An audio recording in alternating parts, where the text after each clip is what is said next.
జై శ్రీమన్నారాయణ శ్రీమతే రామానుజాయ నమః. మా ఆచార్యులు శ్రీ శ్రీ శ్రీ త్రిదండి చిన్న శ్రీమన్నారాయణ రామానుజీయరు స్వామి వారి అనుగ్రహ భూషణంగా మేము ఈ ద్వారకా యాత్రను సందర్శించటం జరిగింది.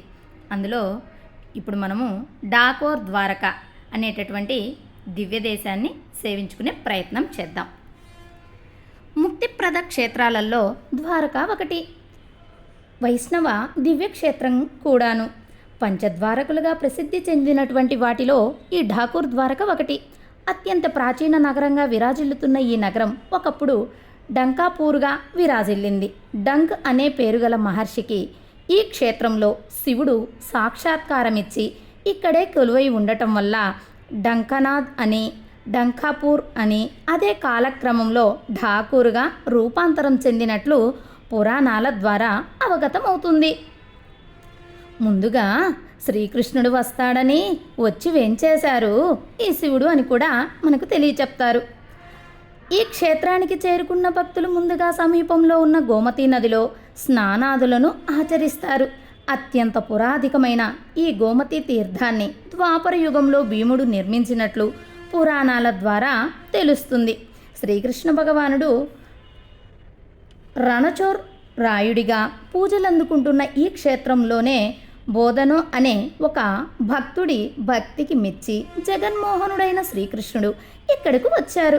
ద్వాపరయుగంలో శ్రీకృష్ణుడు భీముడు ఇద్దరు ఈ డంకాపూర్ ప్రాంతానికి విహారంగా వచ్చారట. ఆ సమయంలో ఇద్దరికీ దాహం వేసింది. దాంతో వారిరువురు ఆ వనంలో తీర్థం కోసం వెతుకుతుండగా డంకు ఋషి ఆశ్రమానికి సమీపంలో ఒక గుండం కనిపించింది.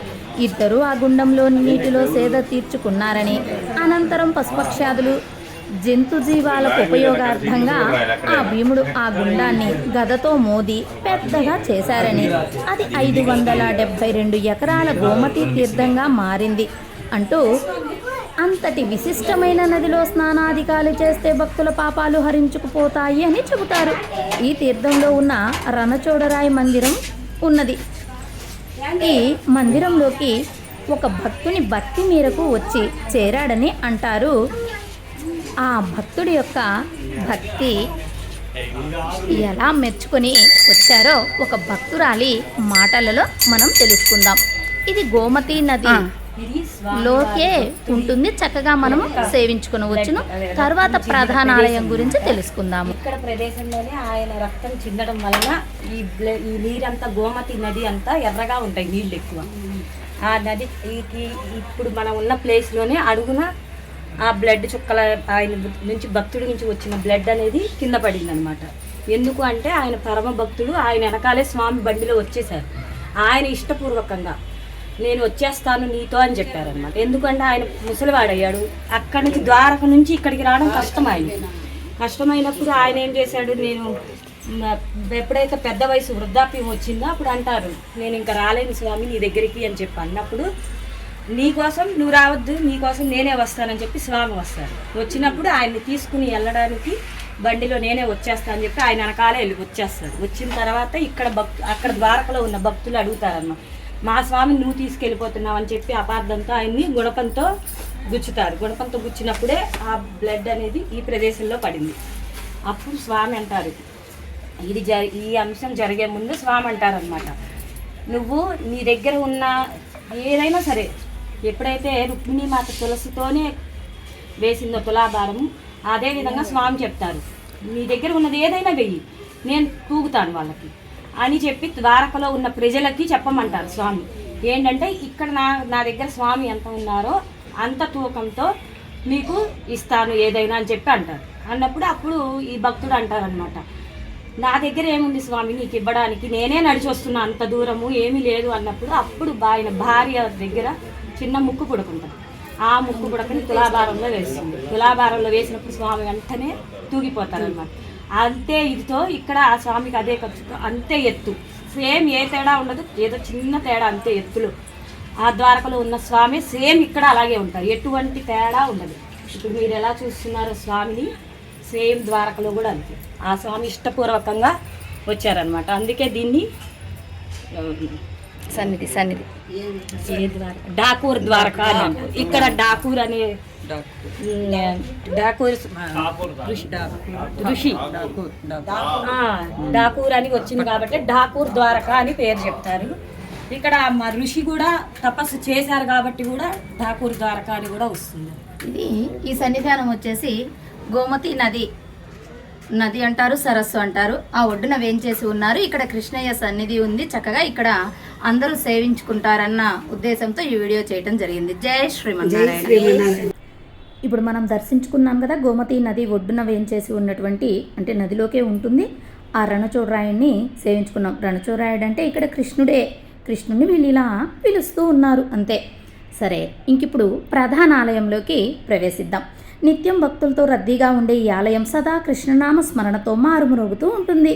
శ్రీకృష్ణుడు లీలామయుడు, ధర్మ సంరక్షణార్థంగా కలిపురుషుడు దుర్యోధుని రూపంలో కురువంశంలో జన్మిస్తే కాలనేమి మొదలైన వారు కంసుడు, అటువంటి వారందరూ కూడా రాజులుగా పుట్టి లోకకంటకులైనారు.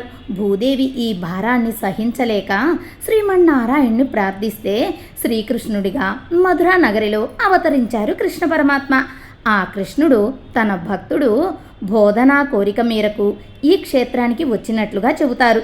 చక్రాధారుడు అయిన శ్రీకృష్ణుని మాయతోనే ఈ సృష్టి అంతా నడుస్తుంది. అలాంటి మహిమాన్వితుడు పాదం మోపిన ఈ క్షేత్రం ప్రాంగణంలో భక్తులకు గోడల మీద శ్రీకృష్ణుని లీలా విశేషాలను తెలిపే తైల వర్ణ చిత్రాలు దర్శనమిచ్చి భక్తి పారవస్యంలో ముంచెత్తుతాయి. ఆ తన్మయత్వంతో పరవశించిపోతూ ఆ జగన్మోహనుడికి ప్రణమిల్లుతారు. గర్భాలయ వెండి ద్వారం మీద మహాలక్ష్మి అమ్మవారు దర్శనమిస్తుంది. ఆ అమ్మను దర్శించుకున్న భక్తులు గర్భాలయంలో రణచోయరాయుని దేవుణ్ణి భక్తితో దర్శించుకొని అలౌకికమైన ఆనందాన్ని పొందుతారు. ఇక్కడ డోలాయాం ఉత్సవము చాలా భోగ్యంగా నిర్వహిస్తారు. మేము వెళ్ళేటప్పటికీ సాయంత్రం అయ్యింది. అప్పుడు మంగళహారతి తరువాత స్వామి పాన్పు సేవ చేశారు. చాలాసేపు ఆ వైభవాన్ని చూస్తూ అక్కడ చక్కగా వాళ్ళు పాటలు పాడుతూ ఉంటే మనకు అర్థం కాదు ఆ భాష, అయినప్పటికీ ఎంత భోగ్యంగా చెవులకు వింపుగా ఉన్నదో.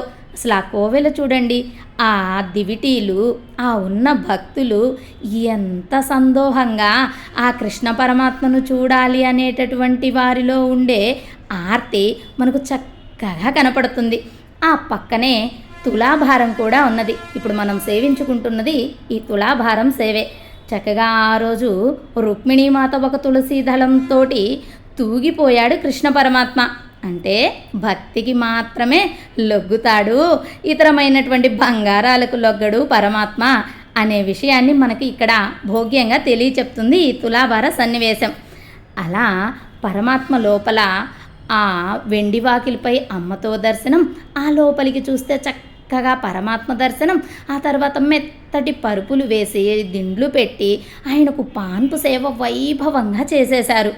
ఇక్కడ మనం చూసుకొని వచ్చిన తర్వాత కూడా బయట కొన్ని చిత్రాలను గమనిస్తూ ఆలయంలో చూస్తూ ఉన్నామన్నమాట అందరము కలిసి. ఈ చిత్రాలలో భోగ్యంగా పరమాత్మ యొక్క లీలా విశేష చేష్టితలన్నీ కూడా మనకు దర్శనమిస్తూ ఉన్నాయి. ఎంత వైభవంగా ఉంది ద్వారక అంటే నిజంగా పాపాలు హరించుకుపోతాయి గోమతి నదిలో స్నానాన్ని ఆచరిస్తే అని చెప్పారు. కానీ అంతకంటే కూడా వైభవంగా మనకు ఇక్కడ లభిస్తుంది.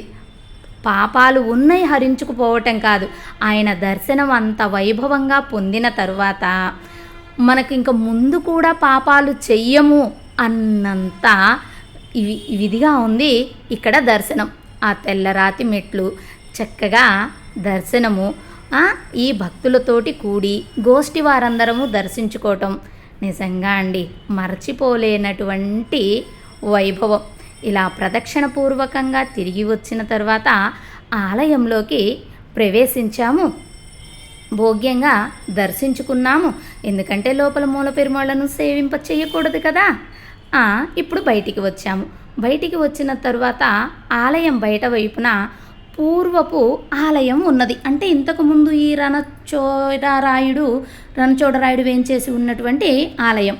ఇక్కడ ఈ పురాతన ఆలయానికి రావటం జరిగింది. అదిగో ఆ ముందుగా వేంచేసి ఉన్నటువంటి వారు ఓడన, అతని భార్య గంగాబాయి మూర్తులు చక్కగా దర్శించుకున్నాము. లోపలికి చూస్తున్నారా? ఇప్పుడు కృష్ణ పరమాత్మ కనపడుతున్నారా? ఆయనే ముందు ఆలయంలో ఉన్నటువంటి పరమాత్మ. అనంతరము ఆ రణచోర రాయుణ్ణి కూడా దర్శించుకున్నాము భోగ్యంగా. తదుపరి అక్కడ కృష్ణ పరమాత్మకు మన ఇంట్లో కోవెలలో అంటే వేంచేసి ఉన్నటువంటి పరమాత్మకు కొంచెం ఆ దండలు, కొన్ని కిరీటాలు అవి కూడా చక్కగా అక్కడ కొనుక్కొని ఇంక మనము మళ్ళీ తిరుగు ప్రయాణంగా వేంచేయటం జరిగింది. అంతటి భోగ్యమైనటువంటి గోమతీ నదీ దర్శనము, అలాగే రాయచోడ కృష్ణ దర్శనము. ఇదిగోండి మనం ఇందనక చెప్పుకున్నామే, భక్తురాలు ఇక్కడ చెప్పింది అనుకున్నాం. ఈ కోవెలే అంటే అది నదిలోకి అలా ఉంటుంది, కానీ మనము చక్కగా నడిచే దారి ఉంటుంది. అది దర్శించుకున్నాము భోగ్యంగా. ఆ ప్రధాన ఆలయంలో ఉన్నటువంటి కృష్ణ పరమాత్మను సేవించుకున్నాము. అందరము కలిసి చక్కగా తిరుగు ప్రయాణంగా మళ్ళీ ఆ పరమాత్మ అనుగ్రహంతో నర్మదా నది పుష్కర స్నానం కూడా గావించుకొని ఇల్లు చేరాము.